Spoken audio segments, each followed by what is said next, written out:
Welcome, everybody, to another episode of Pursuit Live. I'm your producer, Chris. Joining me, as always, is your creator and my faithful co-host, Mr. Dave Hawkins. What's going on, everybody? Happy Friday night. And I think we have something special for you tonight. I know I say that a lot, but this is something that's definitely takes us off of our usual path. And as everybody knows, we're an all-encompassing outdoor talk show. We're not here to talk tactics. We're not here to talk strategy. We're here to talk about everything outdoors. And this is a prime example of that. And it's a really good cause. So we're excited for this. We're looking forward to it. So please welcome Natasha McCann, president of the War Party Ranch. Natasha, thank you for joining us. Thanks for having me. So I don't know if you guys just want to dive right into this. I mean, I think so. It's been a hell of a week, but I mean, we got a lot to talk about otherwise. So I'd say it's a great way to end the week. So let's get into it.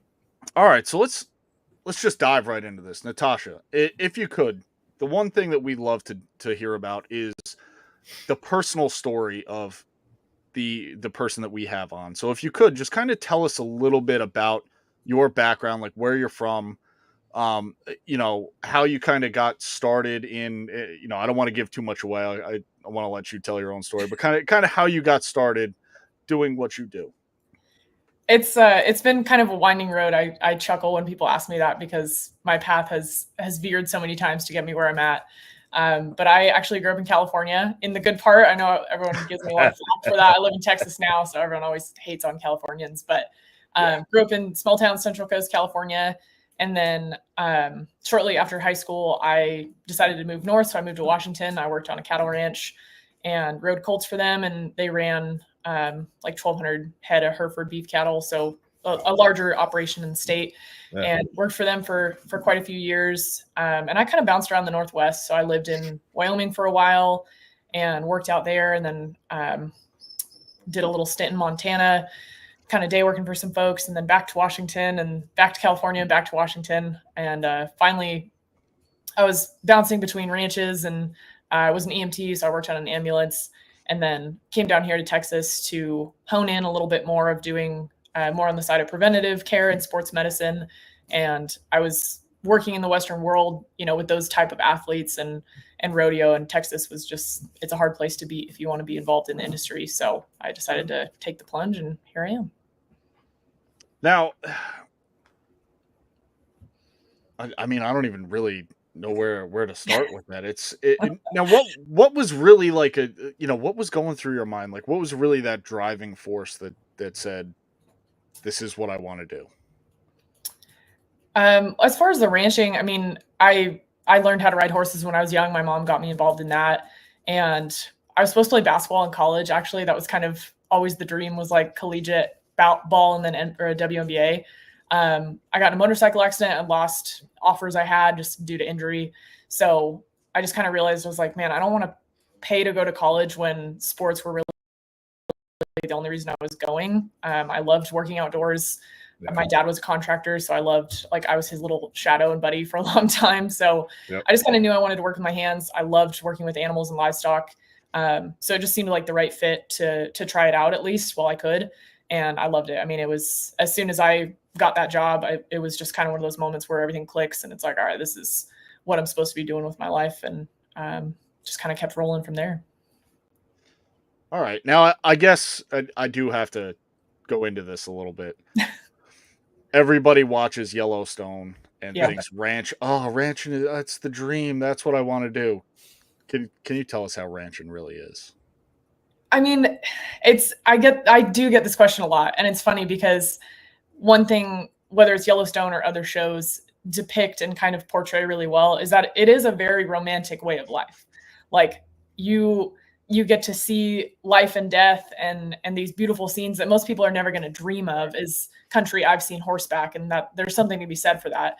And you tend to the land, you're a steward to the land and animals, and that there's this romantic nature to it where you appreciate these small things in life. But the flip side of that is like you're working 100-hour weeks. You don't get days off. The bunkhouses I've stayed in, they're not stone mansions on Chief Joseph's Ranch, is where Yellowstone is filmed. They're shotgun houses with 8 bunks in them, and usually a bunch of dudes you're sharing a bathroom with. Like it's not a beautiful, just amazing life. It's the life you get to live and what you get to work that makes it so beautiful, I think. So I think that's what gets left out is it is taxing work, and it is exhausting and frustrating and gruesome and tiring and painful at times. You live for those glimmers of that romantic, picturesque life, and you just kind of deal with the rest of it. Okay, we did have a question right off the bat, so I'm sure he joined a little late. What part of Texas are you in? I'm in Weatherford, Texas. So my office is Fort Worth in the Metroplex there, but I live in Weatherford. Okay. All right. Now shifting back to ranching. Now your day to day, I understand it's a taxing job. Yeah. But what are some of the upsides? Like what is something that keeps you going day in and day out? The biggest thing for me usually is it's a way of life. You get what you put in. And whether that be, on the farming side of thing with crops, like they're only going to grow as well as you tend to them, barring natural elements you can't fight. And same with horses. Like working with horses is a very big passion of mine still. And even though I'm not day to day on a ranch, I still day work a lot. And I've got my horses, and I'll sometimes have an outside horse or something. But it really is the only product you're going to get is the effort you put in and the love and intention you put into that. And horses are a great reflection of all the things you don't like about yourself. And if you're hot to your temper and kind of have those tendencies, your horse is going to show that. And so it's a really good kind of mirror to look at ways you can improve upon yourself and making sure that you're allowing that horse to learn and not just forcing things down its throat, because they're not like a dog. You can't really just like force them into learning something. Horses they're too smart for that. So they really give you a run for your money. So that's pretty interesting. So like if you're riding, like that horse will sense like if you're tense or if it'll feed off your emotions. It really will feel that connection. Oh, 100%. When you walk up to a horse, if you're nervous, they pick up on that. It's really pretty remarkable. And especially when you're on them, I think it's actually like a line from Yellowstone, funny enough, is that horse can feel a fly on its back. You think it can't feel if you're tense. Like if you think about it, all the muscles, your adductors, your inner thighs that you're squeezing to ask a horse to move, all these things. If you're tense, that's already tight, and they feel all that. And so they're going to be equally reactive to you if you are to them. Is there a certain species or breed of horse that would be like job specific if you have a certain task you're trying to do, or are they all trainable to a certain degree? I mean, quarter horse is typically like your ranch horse. Yeah. That's going to be certainly what you see the most across the board. And it's regional too. Like you go up north and you get some draft crosses because of the mountain terrain and things like that. Okay. You get some people working on mules more often up there, just again, due to the terrain. But across the board, quarter horse is going to be your typical. And then there's the outliers. Like you said, you can train a horse to do dang near anything if you need to, but quarter horse is going to be your classic. Okay. Now, I do have a question, and I ask pretty much all our guests this, and it's mostly, hunting and fishing related. So day in, day out, what are 3 things that you have to carry in your saddlebags no matter what? A knife, always a knife. I usually have a lighter on me, and if you're out working cows, I mean, you pretty much always have like either LA 200 or some doctoring medicine and a needle and a syringe. Okay. And a rope. What is that used for? A rope is one of the more obvious things. Yeah. What is that medicine used for that you just mentioned?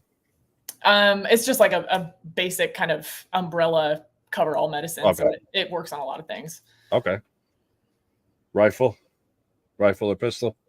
When I worked up north in certain country, we carried just Okay. because you're liable to run into bear and things. Yeah. But it's down here, not as much. Some folks do, but there's never been anywhere I've worked down here where they're like, "Hey, you gotta stay strapped." Yeah. Has it been a more of a like an adaptation to maybe using like side by sides, 4-wheelers, or in a combination with dogs? Like, do you see the horses still being like a really intimate tool for what you're doing in your daily life? It does vary. I've been fortunate. A lot of places I've worked are very much horseback operations, and they'll probably stay that way till the day they're not running anymore. But we do see more of that trend of, I would say, some of the like younger startup ranchers, if you will. Some of them lean a little bit more towards side by sides, or I've also seen the inverse, I suppose, of if some people are getting up in their years and they just physically can't stay horseback, is they'll start using the buggies and the side by sides, and it becomes a hot debate. It's how they're handling cattle. Is it stressful? Is it not stressful? And you get conflicting opinions. Personally, I'm always going to be a proponent of horseback. I don't think there's a better way to work cattle or other horses for that matter, other than horseback. Okay. All right. So like the excessive engine noise of a side by side or a quad all day, it can actually agitate the herd, is what you're saying? Yeah. I'm just pushing them faster than they're wanting to move, things like that. Gotcha. That makes sense. You have to forgive Dave. He lives on Long Island. Dave has maybe seen myself 3 and everybody cows. else that's asking. He's maybe seen 3 cows his entire life. So that is true. No, I have 0 ranching experience, but I like to be the guinea pig for everybody else that's got questions. So I have no problem asking them. Yeah, that's to me what it's all about is California gets such a bad rap as they think it's just LA, but California actually has like per capita more agriculture than Texas. So there's a lot of us out there, and a lot of people just don't know. So I'd rather have the questions asked and be able to answer them and educate people so they have a better understanding. Yeah, and I mean, you opened the show with some of the places where you just worked your daily grind. I mean, some of it's literally God's country. Some people work their whole life just to try and get a vacation there, and you were living on it, doing it every day. So I mean, for what it's worth, those memories, they'll last you your whole life, no matter what. Oh yeah, I'm very memory rich. I've done a lot in my years, and I'm very grateful for that. That's awesome. All right, so go ahead, I do kind of want to get into, I guess, what would you call it? I guess the extracurricular activities that a rancher may get into, and again, I imagine it involves horses. And again, anybody who's watched Yellowstone probably is like, "Oh yeah, everybody does this." But besides ranching, what else are you getting into? I mean, I'm an outdoor buff. I think that's true for most folks that are doing things I do. Is certainly a lot of hunting and fishing. Hunting season was pretty big where I lived up north. We were pretty adamant to try and fill our freezers. You obviously eat a lot of beef, but it's hard to beat, venison or something, or certainly like elk and moose up there is big too. So deer tags on occasion. So hunting, fishing, I mean, just being outdoors, really. That's such a simple answer, but that's kind of the long and short of it. Okay. All right. Wasn't the answer I was looking for, but we'll get to that. What? So I don't know. What were you expecting? All right. So we'll get into it. Let's talk rodeo. Okay. That's what I meant by extra. That was a hell of a segue, producer Chris. Smooth. All right. Whatever. My bad. All right. Let's talk rodeo. All right. So I don't even know where to start with rodeo. And I've been to a couple of them when I was in Texas. I was in Texas when I was in the service, so I've been there. It's a hell of a good time. For anybody who's never been to a rodeo, you have to experience it more than once. It's at least 3 times. But if you could, because I do kind of want to encompass everything I'm sure we could sit here and talk to you for 2 hours and probably not cover everything. So I do at least want to touch on rodeo. So if you can kind of walk us down the path of just rodeo? I mean, it's a broad spectrum, right? So there's different associations and different levels, but for the sake of ease, I guess, of this conversation, is mainly what I work in is PRSA, which is Professional Rodeo Cowboys Association. And then there's PBR, which is Professional Bull Riding. So that's, as the name implies, strictly bull riding. PRCA is all events combined into one rodeo. So it's bareback horses, saddle bronc horses, bull riding, team roping, breakaway roping, tie-down roping, sometimes steer roping, and barrel racing. So it's timed events, rough stock events, all under one canopy, if you will. Okay, now let me ask you this: what was your first like exposure to rodeo in general? Is this something that you just kind of again just dove headfirst into once you moved to Texas, or is this something that kind of built a little bit over time? I mean, it built from when I was young. Salinas Rodeo is close by to where I grew up, and that's actually a really big rodeo on the circuit. And it's towards the end of the year where you're getting closer to who's going to qualify for NFR, which is like our Super Bowl basically, except It's 10 days long. It's not just one. So Salinas is a really big event, and I would go to that when I was younger. So I had a taste for all this when I was young. And then up in Washington, we would, the ranch I worked for a long time did ranch rodeos, which is, another kind of subset of rodeo, and ranch ropings and things. And then, just attending a lot of rodeos and going to all those events when I was on all these different ranches. And then being in Texas is just more central to all of them. Right. And essentially each one of these categories at the rodeo is actually, or to my understanding, I'll put it, like these are actually scenarios that you'll encounter while ranching. Is that correct? Like each event can happen in the everyday life while you're on the horse, moving a herd, whether it's roping or having to chase them down. Is that accurate or no? I would say they're based on real scenarios, especially the roping, right? Saddle bronc was born of breaking colts and horses that buck. Mm-hmm. Bareback is a variation, so that uses like suitcase looking handle, and you have one arm and then your free arm, so you're locked into that rigging. Right. Saddle bronc is like the classic ranching event, or ranch bronc, where the setup is a little different. You're rigging, but all of them were born from concepts of being on a ranch, and just kind of turned into an event that can be judged and scored fairly across the board. Somewhere back in the day, someone's like, "There's money to be had with this. Let's turn it into an official thing." Oh yeah, you get without a doubt, there's money with this. Drunk guys, and there you go. Well, I mean, not for nothing, Dave. I guess you could compare it to stock car racing and how NASCAR started. Fucking moonshine. That's it. I'm just exactly. saying, it's a bunch of drunk boys sitting around saying, "You know what? This seems like a good idea. Hold my beer." Yeah, I want to go faster and take the lights off. It's perfect. Yeah. So this is actually, we're starting to get into a good segue here with actually, your profession now. Obviously, rodeo, the list of injuries, bruises, pulled muscles, A to Z. I mean, how do you work with these athletes, which 100%, these men and women are on a daily, like, how do you even prepare yourself for that? Like, and stay in shape, let's say for these events, or let's say you do get hurt and you have a quick turnaround for that next event. Like what's that life like on the road for somebody chasing this dream of the rodeo? It's tough. It's not for the weak-hearted. I think that's why I love it so much is, I've lived that life where you're hurt and you just have to keep going. And it's very different. I've worked in like professional baseball. I worked for a major league team.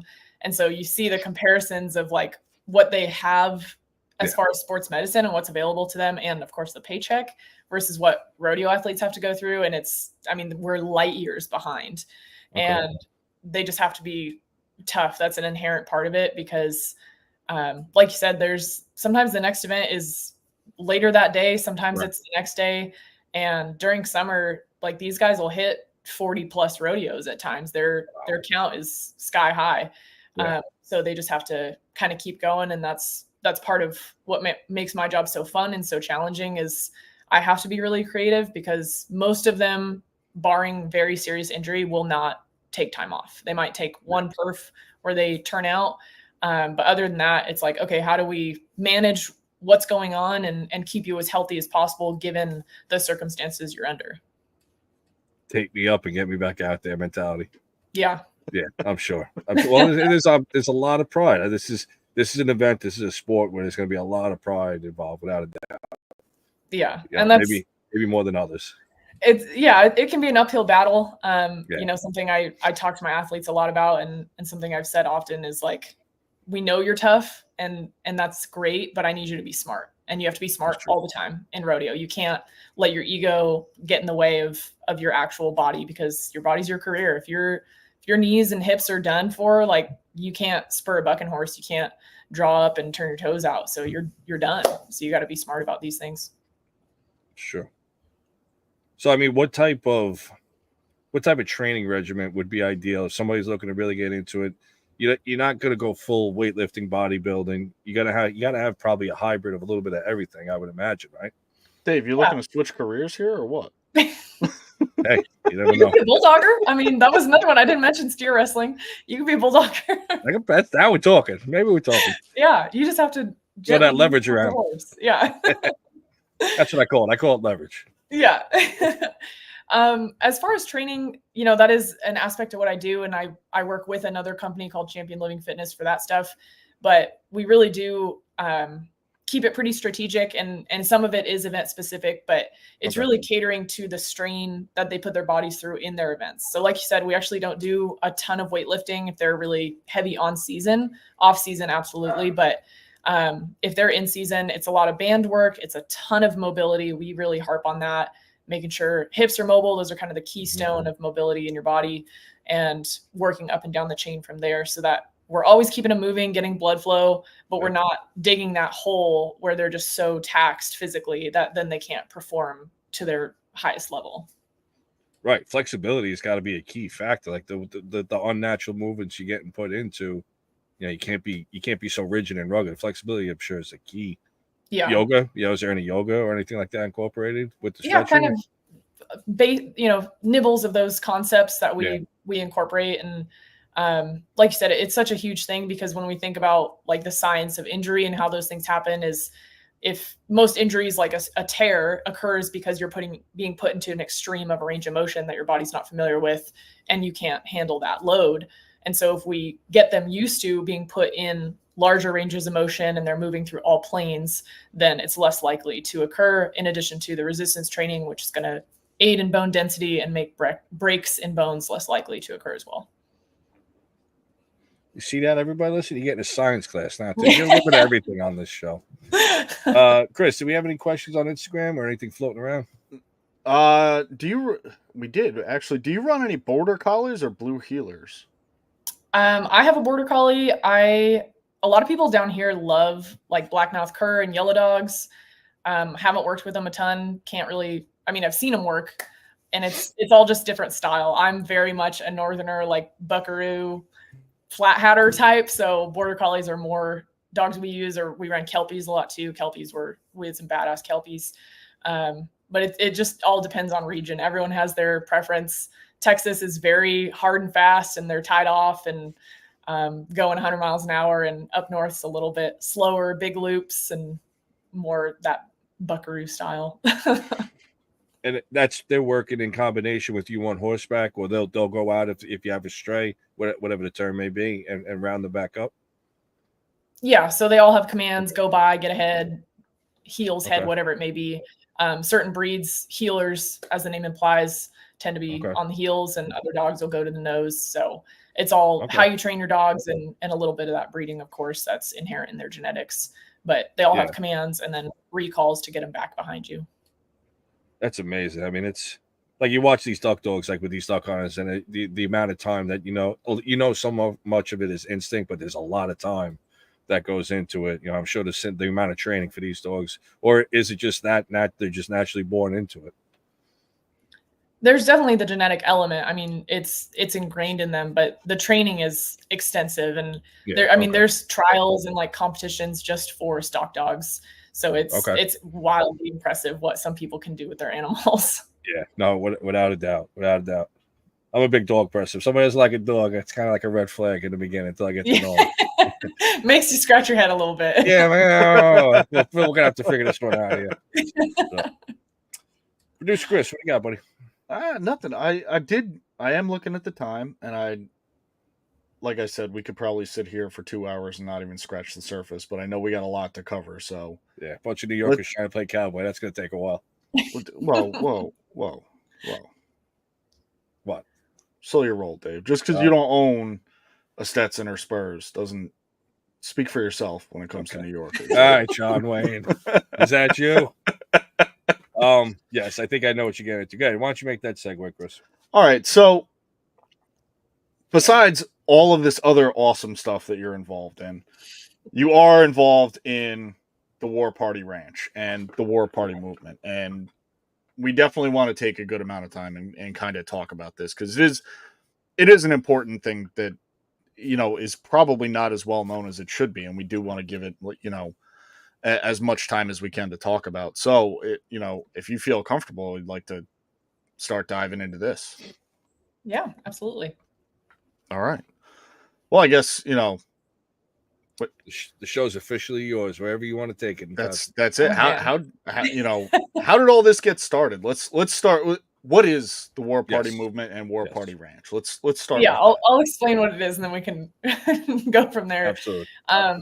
So War Party Ranch is a 501c3 nonprofit, and really our mission is to help women, particularly Native women, that is like our key demographic, but provide them with skill sets that foster independence, self-reliance, kind of get them outside of the environment they're in. We typically are working with women that have suffered abuse or are enduring that currently. So we help get them out of those situations and then teach them these life skills that they might not otherwise have access to, or there's some fear or anxiety attached to them because they can be challenging. Shooting, outdoor skills. Some women or people, not even just women, will never see those kind of things. So we want to make sure that we're providing those in a very comfortable, easy format. They're being taught by experts. And then depending on the situation, we help get some gals into jobs based in those industries, the Western industry, anything outdoors. We have huge ties in the tactical world due to our founder and some of our board members. So just providing them with outlets for the skill sets that they can then continue to grow and build, as well as creating a really strong community. That's a huge part of what we do, is making sure that these women feel heard, they feel seen, they know that they're not the only one going through this, and that if nothing else, they have some people that they can kind of bend an ear and just talk to if they need to. I knew this was going to be the part of the show because we're getting into it. It's a very serious thought. I know in the beginning it was a little lighthearted, but this is serious. This affects a lot of women of all ages, right? I'm assuming, your clientele is all ages, all backgrounds. Yeah. All ages, all backgrounds. October actually is Domestic Violence Awareness Month, so this is a wonderful time to talk about it, really, because that's a large part of our goal is to make this more well known. You hear the words rape and murder, and the conversation screeches to a halt. You get censored online. We deal with that all the time, and people just don't want to talk about it. But it is the unfortunate reality of being a woman in the United States, in the world, is we face rates of domestic violence, which includes physical violence, sexual violence, financial coercion, sexual coercion, all these things. It's not just, oh, my boyfriend hit me. Like it's this huge umbrella of things that are abuse. And the rates are sky high, particularly for Native women. They're exponentially higher than actually any other demographic in the country for a Native woman to face abuse. I'm going to be very tactful with how I word certain things, and for obvious reasons. Is that a cultural reason potentially? Like, is there potentially maybe some old just precedents or way of life still on some of these reservations where it just doesn't work in modern day society? Is that something to that? So we actually get that question a lot, and it's a really common misconception. So most of the abuse that Native women are facing is by non-Native perpetrators. So it's not like a cultural tribal thing going on. It's people from outside the reservation coming in and abusing these women, whether they live on or off reservation. It's different races perpetrating these incidences. So it's not so much a culture issue. It's just a systemic issue of Native women being abused. Okay. And like I said, I everything we're going to talk about here is with the utmost respect and just being careful how we word certain things and just being accurate and concise with everything we say. Chris, you got anything to add for this first segment of it? Anything come to mind? No, keep going. All right. Natasha, I'm gonna ask you to keep explaining however you want to break it down step by step. Maybe some of the actual programs that you've initiated. I saw on the page there was some target shooting with Jeremiah, I believe, as we spoke about. Why don't you break down some of these group activities where these women now they have, we're using the term safe space now for the right reasons. It gets used for other BS reasons, Yeah, but you're really providing a true and the utmost safe space for these women who had nowhere else to go. And now you're building this foundation back up with them as a human at the core level, the roots, and just they feel safe. They trust you. Like what does that sense of relief look like? I'm sure there's a common theme of once these women are around you and they feel comfortable, like what's that reaction like? What I've noticed most is it's almost like they're coming up for air. It's like that realization. Sorry, that's my border collie. That realization where they're like, oh shit, I'm not alone. Like I don't have to be stuck in this. And I have resources. I have people that have understood what I'm saying. I have people that have experienced what I'm experiencing, because it's a very isolating and alienating thing. If you're facing abuse, is you feel very alone. And oftentimes these abusers have either like narcissistic tendencies or they're manipulative in the extreme.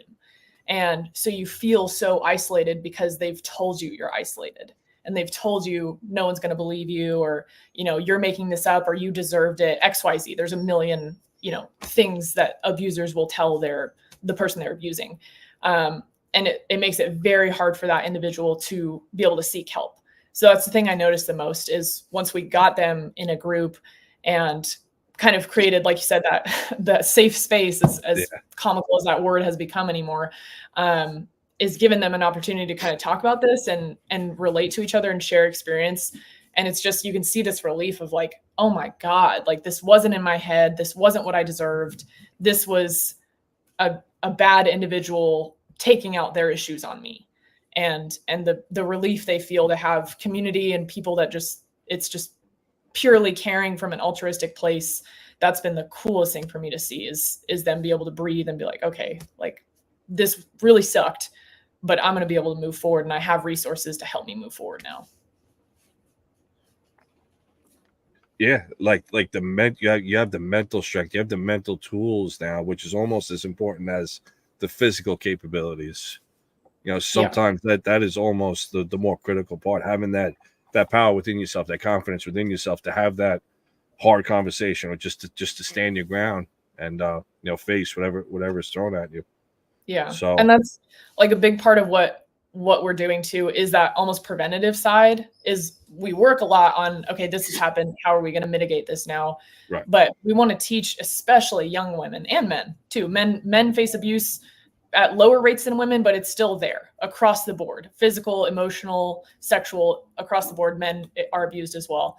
But we want to teach young men and women what good and what right looks like and what wrong looks like. Because I think that's a large part of the issue. I'm so sorry about my dogs. That's all right. It's fun. It's fun. A large part of that issue is you just don't know. And then you're in this situation and you're just already questioning yourself. And then you have this voice, hollering at you every day saying you deserve this, or your feelings are invalid. And so everything just gets internalized. And so teaching people how to see those warning signs, those red flags, and be like, wait a minute, that's not how I should be treated. That's not how anyone should be treated, and know how to recognize those things and then mitigate that and get out before it's too late.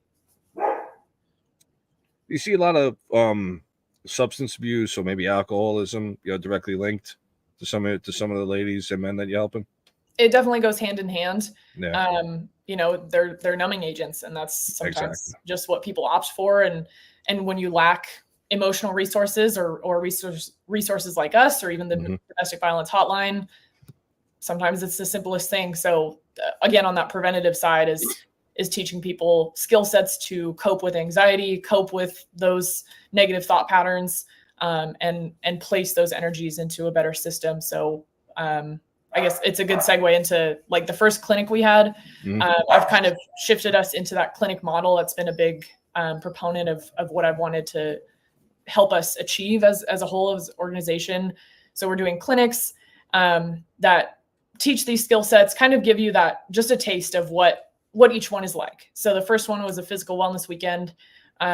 So we started out in a gym. I led the ladies through a few different styles of workouts. I have a CrossFit background, so we did some CrossFit, we did some weightlifting, some mobility work, to kind of show there's options based on your level of fitness and your ability and your age.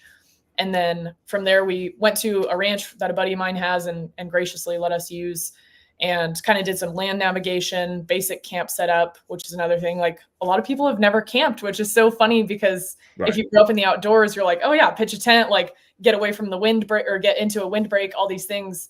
And then you bring out a group of people that have never camped and like they stick their tent right in the middle of an open pasture with no windbreak, and they're getting beat up at 2 a.m. Yeah. So teaching them some of those basic camp setup skills. And then later in that day, like I said, land navigation, trying to show them how to orient themselves, whether they're recreating or if they had been placed in danger and they were escaping, they had escaped, things like that, how to tell where to go, lines of drift, all these little things that are going to help keep them safe, keep their families safe. And then we did a full 2-day firearm course with Blue Scorpion Protection, who was absolutely incredible. And Sierra Blade, who owns Blades and Bullets, they were our 2 instructors, and they did a phenomenal job. We start from the ground up so that everyone feels comfortable, and obviously we're not putting anyone in any danger. So full firearm handling course, and then moving up to marksmanship and different shooting drills. And then we did have some higher caliber stuff at the end of the second day where they got to shoot rifles, and we had some ARs and some other just fun stuff to kind of get in the mood more. Yeah. What was the overall response? I mean, obviously the crowd and the demographics so skewed, but what was the overall response for that crowd when it was like that firearm training? Or was that was like a volunteer? Like if you wanted to come to this one, you were okay and accepting to what was going to happen? Yeah, so that was actually all one weekend. All those things were one clinic. Oh wow. Okay.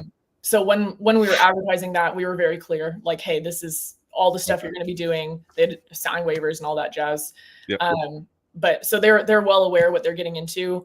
And that was one of the really cool things is we had some ladies that had experience shooting, and then others that have like, I have never touched a pistol, a handgun, firearm in my life. But they want to at least have the knowledge how to do it, whether they want to end up concealed carrying or open carrying or anything later on. Who knows? But just giving them that base level of really, really high level instruction so that they feel at least competent enough to choose which way they want to move forward with it. And I'm sure there was a handful that, like you said, they never even seen a Glock or a SIG, whatever you had, and they just picked it up, they racked it, and they were shooting 10 rings. It's amazing. Just some people, they just have that inherent gift. Yeah. Shooting a pistol is not easy. We make some of us take it for granted, but shooting pistols is not easy.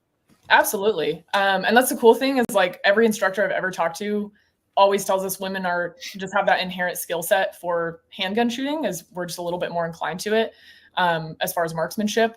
But it was really cool to see some of the ladies that were just a little more cautious, or just especially Glocks. Like I think a lot of people think handgun and they think like, okay, cock a hammer, pull, whatever. And they're used to seeing on TV, and then you have a Glock with no safety and they're like, wait, what? I just point and shoot. So getting them comfortable with those kind of firearms and all that, and then seeing them really develop that skill set over, 2-day course. It's just like, oh man, these guys are kicking ass and multiple round firing and rapid firing and stuff like that. And they're just doing it like champs. That's awesome. You want to talk about a stress relief? Dump some lead down range. Yeah, exactly. That's the cool thing too, is like, there's so many facets of what we want to teach them for so many reasons. And just like you said, it's a self-defense skill, but it's like, it's stress relief. And same with working out, that has such a huge mental component. And, I could go talk for hours about that, but it's like, you want to talk about fighting addiction, and some of the healthiest outlets to combat that is actually replacement of a behavior with another. And we see that physical fitness and working out is actually one of the most effective ways to combat that. So there's so many ways it plays hand in hand, and it's going to speak to each person in a different way. But as a collective effort and a collective group, we're just seeing so much progress and so many things that these women are really connecting to. It's awesome. You hear that, Dave? What's that? Instead of drinking on the show on Friday nights now, we're just going to sit here and do curls. Yeah, 12-ounce curls. That works. Yeah, we'd be We're just going to better be off. doing I hear this the that. whole show. Well, we should be drinking more deer over the weekend, so we should be getting more cardio in than we're getting. But we'll There you work on go. that. Speak for yourself. I had to drag a 300-pound bear out this week. Oh man. Yeah, not yet. Not mine, Oh yeah, the other yeah. but So- that ain't easy. Do you have? But anyway, we do have a couple Yeah, questions. no, good. That's good. So we do have one. This one came in from Facebook, and this is kind of circling back to the beginning of this conversation with this being a systemic issue. Now, do you? And this is very objective. You know, I don't. None of us are experts in any of this, but do you think that this abuse or something goes on because the tribal justice system versus, you know, standard justice system is maybe different, or that the guilty parties are prosecuted in a different way on the reservation as opposed to off the reservation? Is there something to do with the legal system that is an issue here? 100%. That is a large contributing factor, is jurisdictional issues. So if crimes are committed on reservations, obviously it's a tribal police issue. Off reservation, it's either local or federal if there is a tribe involved. So you have all these different organizations, justice organizations, that a lot of times do not want to communicate and have a history of very poor communication. So there's so much of that involved. And that's part of what we're also doing through the movement side of things, which I'll explain further in just a second, is helping to kind of bridge that gap and be an aid in communication from tribes to local or federal authorities, so that they're able to communicate and we're able to do a lot more on the search and rescue side, whether it's actual search and rescue missions and not just body recovery, and making sure that these crimes are able to be prosecuted through whatever course of law is necessary, but that it doesn't just go kind of in this gray zone where nothing's being dealt with because it's a jurisdictional issue. Okay. Now, kind of switching gears here, we do have another question, and this one came from Instagram. How can more people get involved in supporting the War Party movement, the War Party Ranch? Yeah, I love this question. I mean, I hate to sound like a nonprofit, but obviously donating is a huge way to contribute. We run on donations, so not to immediately go for the funds, but that is just a huge way to help and keep us going. What's needed. Yeah, exactly. I'm very direct. I'm very frank, and that's we're a nonprofit, so we need help at times. But certainly one of the bigger things we always say is, like, if you have these skill sets, that's something you want to teach that you think would be of value, I highly encourage you to reach out to me or Jeremiah, as we kind of help field those. But also, if you're in an area just where you think these clinics would be helpful, that's a great way to get involved, is work with your community and help us become involved in your community. So like our upcoming clinics, we just had one in Colorado, and then I'm teaching one with one of our other board members, Nicole, here in Fort Worth in a couple weeks, but it's situational awareness. So very, very basic stuff, but just how do you stay safe walking from the store to your car? How do you stay safe traveling in hotels, flying? All these things where we're so buried in our phones, and a lot of women just aren't taught how to be aware, unfortunately. So giving them some of those skill sets. We do a little bit on getting out of restraints, like zip tie restraints, some very basic kind of just situational self-defense things, how to get away from someone quickly without doing, in-depth hand-to-hand stuff. But just a overview umbrella about situational awareness and how to keep you safe, your family safe, mitigate some of those threats, how to assess threats. So if you're in an area or you've got a group of gals that you think that would benefit, and young men too, certainly, that's a great way to get involved, is reach out and say, like, hey, I'm in, North Dakota, and I want to have you guys come out and teach high school this, or whatever it may be. That's a fantastic way to get involved. You may have to teach Dave how to be safe in a hotel. Dave shares a lot of hotel rooms with me, and they're rough. You don't picnic either, buddy. Chris always has his loofah, though, so I know he exfoliates well, so that's good to know. Yeah. Okay, we'll add a dirty laundry. Go ahead. You want to play? Listen, I like to exfoliate. I'm not ashamed of it. Anyway, we're not going down that rabbit hole. No, because I want to. Obviously, this is a very serious topic we're talking about, and like you said, the options are endless. It's just like you were saying, we're so connected technology wise. We've become disconnected in a large portion as humans. I'm guilty of it. We're all guilty of it. Chris and I work in Manhattan in construction based jobs. You walk down the sidewalk, everybody's just a zombie on their phone, almost getting hit by cars. Like we are, as a whole, as people, we are just so disconnected to reality. Oh yeah. This is like our phones is not reality. Our computers not reality. Like we forgot and we lost touch with the roots. Like what you're living is. People need to be exposed to that more often because we forgot where we came from. We forgot who we are as people and how to treat people, how to interact with people. Yeah, interaction is just having a simple conversation with some people is a lost. I understand it's a struggle for some people. Don't get me wrong, but overall, we just don't communicate. Like we've lost that art as people, and that's crazy. Yeah, it blows me away. I mean, I work with all kinds and all age ranges in what I do. But like a couple of years ago, I was coaching a high school field hockey team, like my old high school team, basically. Mm-hmm. And just how the kids spoke to me and the shit they would say, I'm like, what the fuck are you even talking about? Like, this is not, my parents are wonderful parents, but they were very strict on how we spoke to them, how we spoke to other adults. And they spoke to us like adults. There was never baby talk or kid talk. It was like, no, you're in our household. You're going to talk like a grown up. And even those filler words and and these slang words, that really wasn't allowed. And now I listen to people younger than me or high school teams I coach or whatever. And it just blows me away because their vernacular is terrible. It's just all slang. It's all and just made up words. And they're just so clueless about the real world almost. I hate to say that. And, it's well put. Common sense is not so common nowadays. No, not at all. Not at all. Scary. So what you're saying is all these kids, they're cap. all cap, no Riz, right? Chris is pretty hip to the lingo. He works. I'll give him that. I don't even know what to say. I will say this. We say this once every show, especially now with it coming up. Elections matter, and elections are very important. So we don't dive too deep into it for obvious reasons, but elections matter. And take whatever you cherish and what your values are and put that on the chopping block because that is how severe elections could be. Because we're 3 weeks away from finding out if we're going to be able to afford groceries again or getting drafted for World War III. Yeah. Meanwhile, Natasha's going to be in the middle of Wyoming somewhere on a trout stream, being like, "You guys got it all wrong, man. You guys got to figure this shit out." God bless you. I'm coming. Fuck it.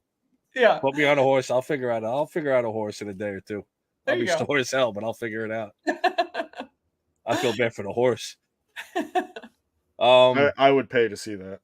As a matter of fact, I will pay to see that. I will pay. You guys can come to Texas. We can go on a little walkabout. I'm not saying it's going to be pretty, but I'll figure it out. I promise you that. So I've done a couple of mechanical bulls in Nashville. Not the same thing, but I've done my fair share of those. Not too bad. Anyway, that's another one of the rabbit holes we're not going down. Let's definitely, as we're approaching the end of the show here, anything else that you wanted to mention with War Party? I did have one specific question. The symbol with the red paint and the hand logo. Can you want to touch on that a little bit? Yeah, absolutely. So a lot of times you'll see in our marketing or just other social media posts or all over. It's certainly not just us, but it's a red handprint over the mouth. Yes. And it's a symbol for MMIW, which is missing and murdered Indigenous women and people. And this is a pretty widely known symbol, but it's in solidarity for the voices that have been silenced. So that's a huge part of what we do is advocating for Native and Indigenous communities and these people that, so many cases. I wish I had the statistic, the most recent one pulled up, but I believe it was in like 2013, the National Crime Institute reported over 5,000 cases of missing women, and the DOJ reported 116. So again, that ties into those jurisdictional issues and communication between jurisdictions, but we see these huge discrepancies in numbers of what's actually happening and what's being reported. And the red handprint is really really key in just having a voice for those women that no longer have a voice, and making sure that it's seen and it's heard and people are talking about it. That's something kind of to answer that other question is like, we want these to be dinner table conversations. People don't like talking about it. It's uncomfortable. Yeah, it's uncomfortable because no one talks about it. But the more you're able to voice that and make it a normal conversation to say like, hey, I had an abusive boyfriend, or I had an abusive husband, or an abusive girlfriend even, it takes away some of that stigma, and it takes away that like just jerk reaction that people have, where people are going to be more likely to voice that this has happened to them. They're going to be more likely to seek help. They're going to be more likely to talk to folks like us. And it just opens up this whole other world that's so shut down because of fear, stigma, judgment, and people just not willing to even talk about it because it's uncomfortable. Yeah. Having those hard conversations, again, it's what you're doing, and everybody that you work with, you're providing the tools, at the very least, the communication tools, the mental tools, the mental strength to have those conversations at bare minimum. If nothing else, at least now they have that comfort to stand their ground and voice themselves and be heard. And that symbol, that hand, the red hand symbol, it's very powerful. It's a very simple, I don't want to say logo, but it's a very simple visualization, but it's powerful. It is. I mean, I get choked up talking about this stuff, and I deal with it every single day, but it's incredibly humbling to have the position I do. And it's also a very heavy load to try and be an advocate for these women. And I always, I want to do them justice. But it's just such a powerful imagery, and what it represents through decades and generations of this happening is, the history of true history of what Natives have faced is nothing like our history books. And it's pretty grim, the cultural genocide that tribes had to go through. And when you look at reservations, and it's like, that's not where most tribes were actually from. It's where they were placed on these reservations and then had to get permission to leave. They had to have cards that gave them permission to leave the reservation. And it's just, I mean, again, something I could talk about for hours because it's fascinating, but I encourage everyone to do their research and learn the true history of what went on in this country a long time ago, and also not so long ago, because the last Indian boarding school was opened in Canada in 1996, where they were forcing Indian children into boarding schools to basically get them into the Eastern European way of life and remove them and strip them of any cultural identity they had.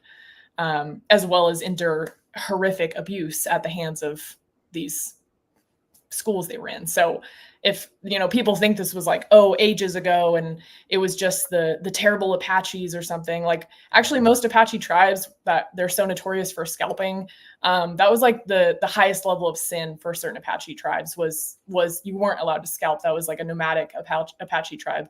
So there's just so much history and so many layers to this, that most people just don't know or have gotten wrong. So that's a huge part of it. Is I encourage everyone to do research. Yes. If you live around reservations, talk to people that are part of the tribe that live on the reservation and learn from them, and have open ears and a compassionate heart, because it really will change your perspective. And that's something we say often is you are the movement. And whether that's being a shoulder for someone to lean on when they're in need, whether that just means educating yourself and being an advocate for people that have faced abuse or native communities, whatever it may be, it starts with you. And one person can really do the butterfly effect and make that ripple in the pond and make a huge change. I wrote that down. You are the movement. Again, it's powerful, simple, but effective. Yeah. So, all right. Producer Chris, do we have any questions or anything we want to touch on between Instagram or Facebook? Really no pending questions. We did have a question from Facebook about, selling, do you guys have t-shirts or anything with these logos? So, I guess now would be a good segue. Yeah. If you could tell everybody where they can, find more information about the War Party Ranch and the War Party movement, and get in contact with you and make donations, purchase shirts, purchase any of this, just all the links, everything. Yeah. So social media is the best option right now. We're kind of rebuilding our websites, so they are available, but we're reconfiguring them. So social media is your best bet. War Party Ranch, War Party Movement. And just to clarify that as well, because I said I'd kind of circle back. So War Party Movement was founded by Jeremiah as well. And that is a for-profit, basically t-shirt company. So all the sales pretty much go directly to War Party Ranch to fund our programs, and to fund, therapy sessions we offer for women. Some women get personal training. So all the different resources and avenues that they can use through us is funded a lot by War Party Movement. So if you're interested in merchandise, t-shirts, sweatshirts, ball caps, we have some painted feathers that some Native ladies make for us that are absolutely amazing. That's all going to be on War Party Movement. And we pretty much do like a merchandise drop. So we'll advertise it on Instagram and tell you guys like, hey, you can pre-order and it'll be available to ship next month.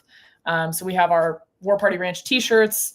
Right now, I believe we have t-shirts that say "Don't be a puto" with kind of a character of Jeremiah, which is everyone knows him. If you've seen him, he's got the big old black mustache, big flat hat like me. Iconic. Yes, he's very recognizable. He's a wonderful human being. He's done amazing things. I'm honored to work beside him and call him family.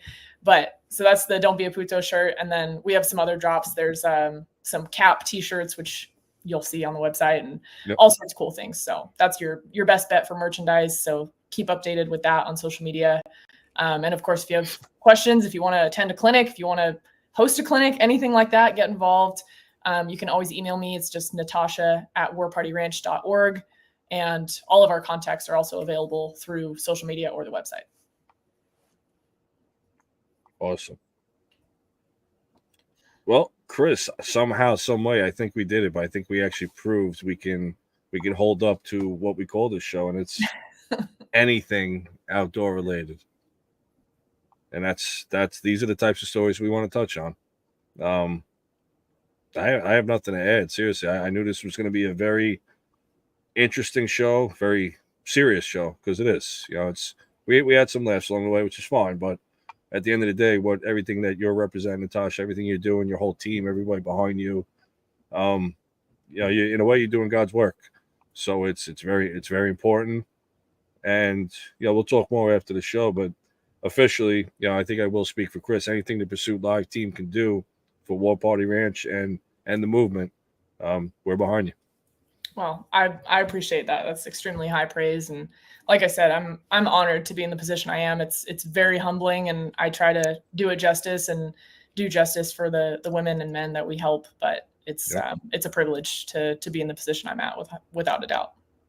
Knowledge is power, and being able to tell the story the way you did, effectively you did, and you could tell by the way you were telling the story, the passion you have behind it. It's genuine. Well, This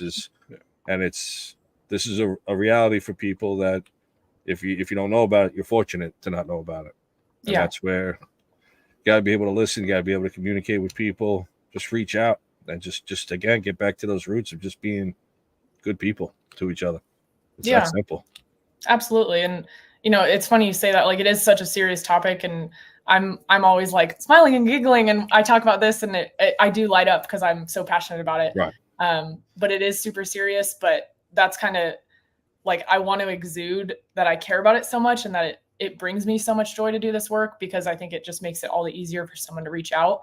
Yes. Is like, there's nothing too small that you should be questioning. Like, is this abuse? Is my boyfriend not treating me right? Like, ask questions, reach out to us, reach out to anyone. There's a text resource for the domestic violence hotline. There's an online chat. Okay. There's the 24-hour hotline phone call.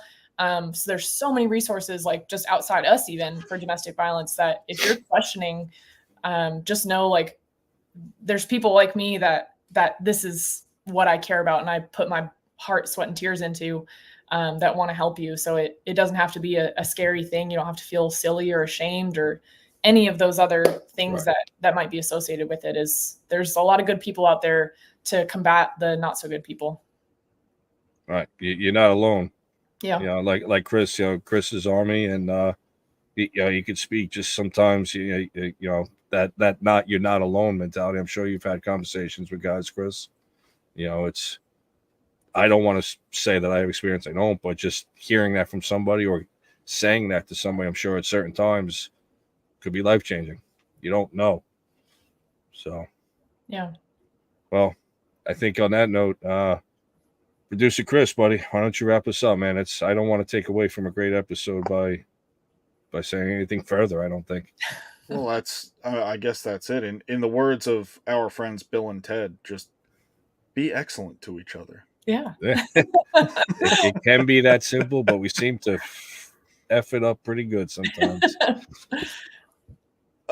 Well, with that, Natasha, I want to thank you again for taking the time to come on and chat with us tonight. I know that we've been trying to make this happen for a little while, and I'm Yeah. glad we finally did.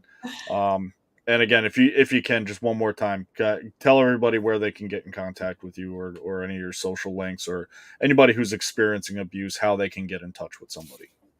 Yeah, War Party Ranch, War Party Movement on Instagram. My personal is McCann Athletic Therapy. I'm always a resource as well. My email is natasha@warpartyranch.org.